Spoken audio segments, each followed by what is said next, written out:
Now, if I don't get elected, it's going to be a bloodbath for the whole. That's going to be the least of it. It's going to be a bloodbath for the country. All right, let's get to the bloodbath scenario. Failed former President Donald Trump at this very same rally in Dayton, Ohio, threatening a bloodbath if he loses. Now, Trump was a little careful. He sort of framed it as it'll be a bloodbath for the auto industry. And that's the plausible deniability that his strongest and most sycophantic defenders are using to say this is no big deal. But of course, we know Trump's history. We know Trump's inciting of a riot. We know Trump trying to steal the election. We know Trump's other threats. So the context in which Trump says this is a context in which he is known for inciting violence, and his followers know we should be paying attention because he might deputize us to violence once again. Here's Trump.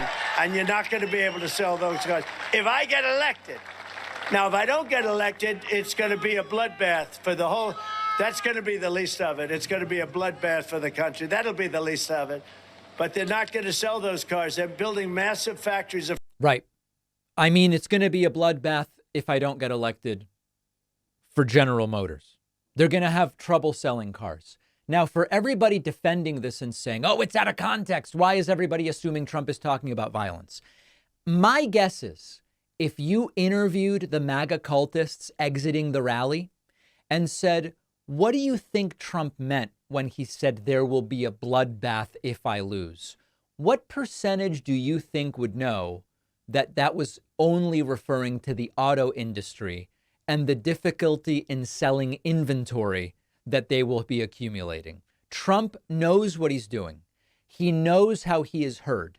And that's why these excuses of no, there's nothing at all violent there. He's just referring only to the auto industry. You'd have to be extraordinarily naive or completely disconnected from the last 4 years to understand or to believe or to fall for that. Now, there were no shortage of other problems for Donald Trump during this bizarre event. Trump botching the word bite. Again, just really struggling to get through these speeches. I saved you, cried the woman. I saved you. I saved you. And you've bitten me, but why? You know your bite is poisonous. Your bite is poisonous. And then lastly, no Trump rally is complete without virulent xenophobia reminiscent of past regimes that have dehumanized whoever. Here is Trump talking about, some of these immigrants, they really are animals. Right? Young people, they're in jail for years. And if you call them people, I don't know if you call them people. In some cases, they're not people, in my opinion. But I'm not allowed to say that because the radical left says that's a terrible thing to say. They say you have to vote against him because did you hear what he said about humanity? I've seen the humanity, and these are bad. These are animals, okay? And we have to stop it. We can't have another Lakin. We have so many people. We have so many people being hurt so badly and being killed. They're sending their prisoners to see us. And they're bringing them right to the border. And they're dropping them off, and we're allowing them to come in. And these are tougher than anybody we've got in the country. These are hard. All right. This, we've talked about it before. This is the absolute worst, bottom of the barrel, dehumanizing language. Not people, but animals. And of course, if you see someone as an animal, then you are going to be more willing to accept them being treated like animals. For example, being caged.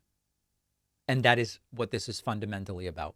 Trump has told us he will militarize deportations. He will put migrants in camps. He has said all of what he would do. And at a certain point, we just have to say, yeah, that's what he's going to try to do. We can't leave it to whoever in the military to prevent it. We have to prevent it ourselves by how we vote in November. We all know that person who loves taking photos, but they have hundreds or thousands or tens of thousands, in the case of some folks I know, of pictures just wasting away on their phone. You can put them to good use with a unique, stylish digital picture frame from Aura Frames. I got these Aura frames for my parents and preloaded them with pictures of the baby, and my parents love it. and I can add more pictures from wherever I am, and they pop up on their frames. It's so easy to see why Aura has been named the #1 digital picture frame by Wired and by the New York Times. My favorite part is you can use a QR code on the outside of the box to load it with pictures, so you can still hand off the gift brand new in the box, but it's already preloaded with the pictures. Then you and the recipient can add pictures via the app. No cables or USB. It's all over Wi-Fi, super convenient, and it comes with unlimited storage. Load as many pictures as you want.